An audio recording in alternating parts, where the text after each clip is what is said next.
Donc aujourd'hui, je vais faire une vidéo qui va être un peu plus longue. Je vais vous présenter un petit peu ce qu'on a fait depuis donc maintenant à peu près 3-4 mois. Donc j'ai pas fait de vidéo depuis 3-4 mois parce que c'était la saison sèche et on avait vraiment des très très gros projets en cours. Et donc j'ai préféré privilégier les travaux plutôt que de faire les vidéos. Voilà. Donc là je vais expliquer un peu ce qu'on a fait depuis 3 mois. Donc là on est au mois de mai. Donc c'est le début de la saison des pluies, donc commence à avoir des averses là. Donc on voit que le ciel est souvent un peu nuageux.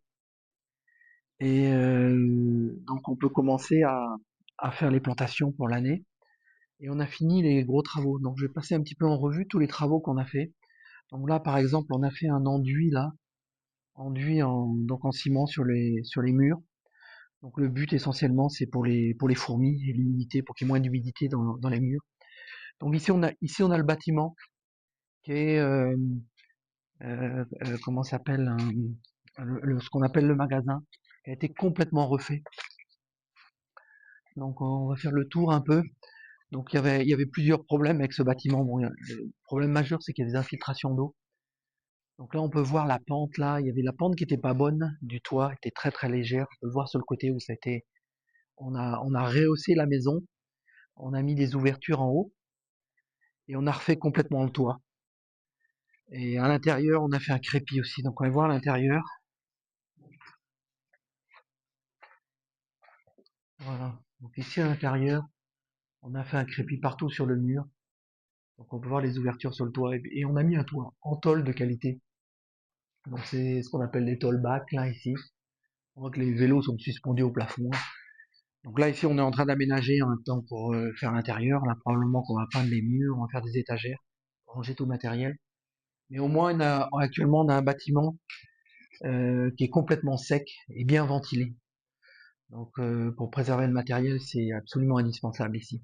Donc ça c'est les premiers gros travaux qu'on a fait pendant ces 3 mois. Donc le deuxième petit travaux là, est sur la droite. Là on a fait des escaliers pour rentrer dans la douche. On va y aller rapidement. Donc tous les arbres ont énormément poussé. Là, par exemple, on voit qu'il y a un citronnier. Là, il est plus haut que moi. Il doit faire 2,50 m maintenant. Ici, on voit notre citronnier, à peu près 1,50 m. Ici, il y a un papayer. Ici, sur la droite, là, il y a un noni. Là, c'est un arbre qui vient de Tahiti. Donc, on voit, il y a des fruits dessus. Sur celui-là, il n'y a pas de fruits. Ici, il y a un fruit ici. Il y en a un autre noni ici aussi. Donc voilà, ça c'est le petit escalier qu'on a fait pour rentrer dans la douche là. Et donc après, on va continuer un peu sur le terrain.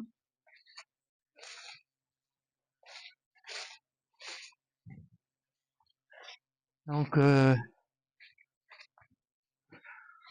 le bâtiment, on va faire un crépi à l'intérieur, là, ce qu'ils appellent une tyrolienne ici, de couleur. Euh, donc ici, on a toujours notre parc à escargots. Bon, pour l'instant, on a mangé tous les escargots, donc on va en reparler. La raison principale, c'est que on avait plusieurs employés qui sont partis à peu près juste au début de la saison sèche, quand on avait beaucoup de travaux. Et c'est eux qui ont entretenu le parc.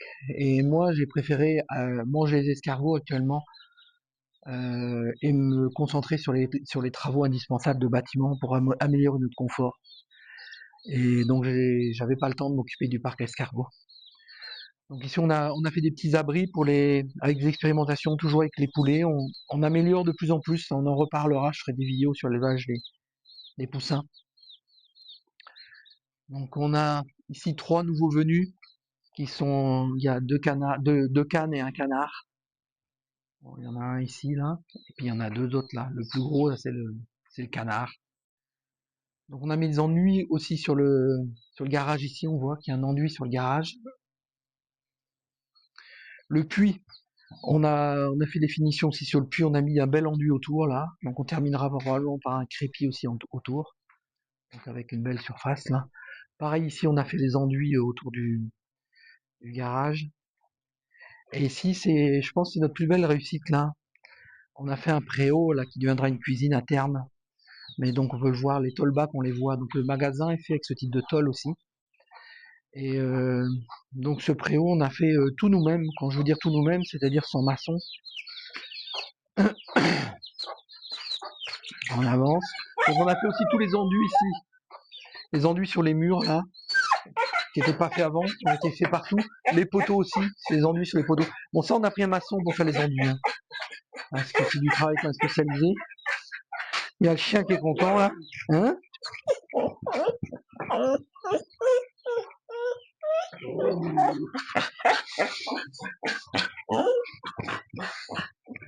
Il y a notre chat qui est là aussi à côté. Bon, ici c'est donc le préau. Donc on a mis un carrelage. Bon là il est pas propre. On l'a mis il y a une semaine. On n'a pas eu le temps de nettoyer. Ici, calme-toi Mike. Ici on a fait, donc c'est nous qui avons tout fait. Les poteaux, les murs, le toit, la charpente, absolument tout, sauf les enduits. Hein. Et le résultat est très très bon, hein. À mon avis, on a des belles averses, il n'y a aucune infiltration d'eau. On a une pièce où il est super agréable à vivre ici, qui va devenir à terme une cuisine. Donc là, il y a une machine pour faire de la farine que j'ai commandée en Chine. Et on va commencer à faire de la farine, donc de la farine de manioc en particulier, de la farine de moringa, de manière dont j'espère semi-industrielle, quoi.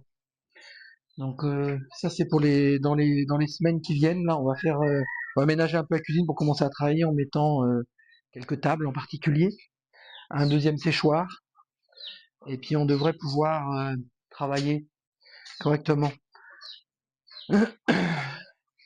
Et donc, bon, quand je vous dis si les murs ont tous été faits, hein, tous les enduits des murs ont été faits, les surfaces. On a fait la même chose pour la douche derrière. La douche, c'est-à-dire on a fait les enduits sur la douche. On va avancer vers la deuxième douche, hein. Tout à l'heure, on est passé sur l'escalier de la première douche, c'est pareil, on a fait les enduits sur la douche. Et là, on va à la deuxième douche. Voilà, on a un petit citronnier. Ici, on a un petit champ d'ananas. Donc, on vient de les planter, hein. Et on a la douche derrière, qui est complètement crépie aussi. Voilà.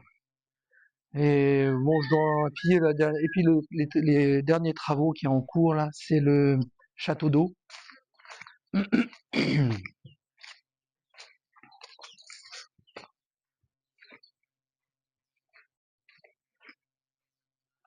Bon, pareil, le garage là, on l'a enduit ici.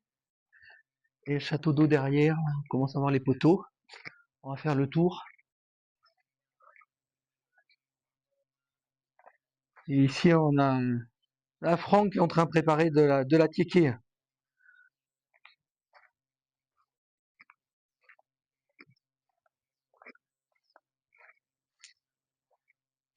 Et donc les poteaux pour le futur château d'eau. Donc là, on est un des points les plus hauts du terrain. On a fait des poteaux à peu près 2 mètres de haut, une plateforme qui pourrait tenir 10 tonnes. Et normalement, je mettrais plutôt 5000 litres, ça devrait suffire, mais bon, peut-être que j'achète une cire de 10 000 litres, je sais pas. Je vais voir. Voilà, on avance là. Et donc on reparlera un peu de tout ça, comment on se réorganise sur le terrain, vu maintenant on est seuls tous les deux, Anna et moi. Mais on prend des gens externes qui viennent travailler à la journée là. C'est le cas de Franck ici, qui est un Dida, spécialiste de la téké, et qui travaille avec nous. Aujourd'hui, on a aussi Edmond qui est sur le terrain en train de ramasser de la graine de palmier pour faire de l'huile rouge. Et on essaye de s'organiser. Tiens, je passe devant, j'en profite pour filmer. Là, c'est la téké qui est sous la presse là. Ah, donc la téké ici, c'est la téké qui a été broyée. Le manioc a été broyé et on le met sous la presse pour la sécher. Et après, il y aura l'étape de comment ça s'appelle, de passer dans un tamis là pour la rendre un peu comme de la semoule de couscous là, semoule de blé. Bon, on a fait à peu près le tour, hein. Je pense que j'ai rien oublié. Donc je vais reprendre des vidéos un peu sur tous ces sujets en détail, élevage de poulets, euh, les différents ateliers qu'on met en place pour fabrication de la farine, la tequée, et on va également parler d'immobilier. Donc j'ai vendu 2 terrains et j'ai beaucoup de demandes, à la fois de gens qui veulent me présenter des terrains et des acheteurs aussi qui veulent en acheter. Donc je vais probablement travailler sur cet aspect-là. Mon but là, c'est de vendre peut-être 4 terrains d'ici la fin de l'année. J'essaye de pas aller trop vite parce que faut toute une organisation autour, y compris pour se déplacer sur l'eau. Et puis je veux, comment ça s'appelle, avoir le maximum d'expérience pour à la fois protéger le vendeur et l'acheteur, parce qu'il y a toujours des pièges à droite à gauche. Et donc je voudrais que ça se passe bien à chaque fois, en tout cas le maximum qu'il y ait moins de problèmes possible. Et donc j'évite, j'aurais probablement pu vendre plus de 2 terrains, mais j'ai préféré y aller doucement. Et donc d'autant plus que ça prend du temps si tu as trop de clients après pour leur envoyer les annonces, pour leur faire des recherches personnalisées, pour faire des contrats, et ainsi de suite. Donc j'essaye d'avancer doucement pour que toute l'infrastructure autour suive, en particulier le site internet. Donc je fais un site internet. Sur mon site internet, adjencarry.top, j'ai commencé à faire une page pour l'immobilier que je vais améliorer avec un login où les gens pourront s'abonner, recevront les annonces automatiquement suivant leurs critères. Et une fois qu'ils seront abonnés, ils pourront aussi voir la position géographique de chaque terrain sur une carte. Donc ça prend du temps pour développer tout ça, surtout que je fais pas que ça, on fait autre chose sur le terrain, hein. Et donc on avance doucement, mais on avance en tout cas. Et donc on va reparler de tout ça dans les prochaines vidéos. Allez, à bientôt.